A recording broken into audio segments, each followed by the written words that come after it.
शर्म आती है घर के हालात को देखकर, शर्म आती है खुद पे। सालों साल मेहनत किए जा रहे हैं लेकिन कामयाबी दिखाई नहीं देती।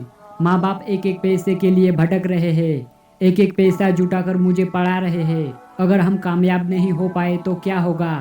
उनके बलिदानों का क्या होगा? उनके उम्मीदों का क्या होगा जो मुझसे लगा बैठे हैं, जो मुझसे लगाकर खुद को तपा रहे हैं। सवाल करो अपने आप से कि क्या मैं उनकी तकलीफ़ों को दूर नहीं कर सकता? क्या मैं उनके हालातों को नहीं बदल सकता? मेरे दोस्त, ऐसे कामयाबी नहीं मिलेगी। ठान लो कि मुझसे हर दिन 10 घंटे मेहनत करना है तो करना है। ये प्यार व्यार आशिकी का जो भूत चढ़ा है ना तुम पे, जब नाकामयाब हो जाओगे ना तब समझ आएगा कि ना तो प्यार रहा ना तो कैरियर। और माँ बाप का जो सपना टूटा वो तो अलग है भाई, कोई साथ नहीं देता। जिंदगी भर तुम्हारा साथ केवल माँ बाप और तुम्हारी कामयाबी देगी। यकीन नहीं होता ना तो इस कहानी को सुनो, तुम्हारी आंखें खुल जाएगी।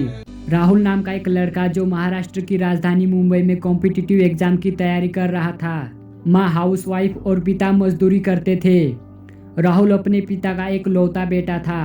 पिता पढ़े लिखे नहीं थे लेकिन अपने बच्चों को लिखाकर एक ऑफिसर बनाना चाहते थे। सपने बहुत बड़े थे। राहुल को भी अपने पिता के सपने को पूरा करने का बहुत मन था। राहुल के जब पिताजी ट्रेन चढ़ा रहे थे तो उस समय बोले थे कि राहुल बेटा देखो, हम तो लाइफ में कुछ अच्छा नहीं कर पाए लेकिन तुम ज़रूर कुछ कर जाना।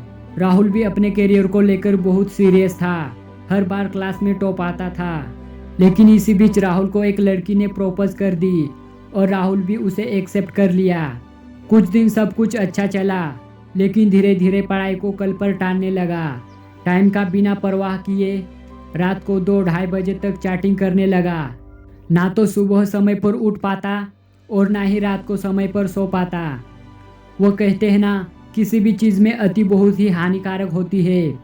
राहुल इतना ही प्यार में डूब गया था कि उसे अब कुछ दिखाई नहीं देता।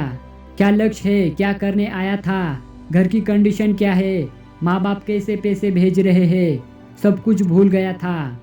राहुल को अपनी गलती का एहसास तब हुआ जब सारे दोस्त का सिलेक्शन किसी ना किसी फील्ड में हो गया और राहुल बेरोजगार रह गया। और जैसे ही राहुल बेरोजगार हुआ, लड़की भी बहाना बनाकर चली गई कि यार पिताजी नहीं मान रहे।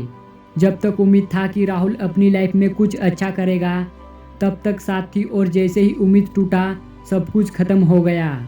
लड़की तो चली गई लेकिन राहुल फूट फूट कर रोने लगा क्योंकि राहुल के पास नहीं प्यार बचा और ना ही कैरियर, और माता पिता के वो सपने भी चूर हो गए जिसके लिए मजदूरी करके पैसे भेजते थे। क्या आप भी यही चाहते हो कि मेरे साथ भी ऐसा हो? अगर नहीं तो मेहनत करो, पहले कामयाब हो जाओ उसके बाद ही कुछ करना, क्योंकि 18 से 24 की उम्र एक ऐसी उम्र है जहाँ पर लोगों के कैरियर भी बनते हैं और बिगड़ते भी हैं।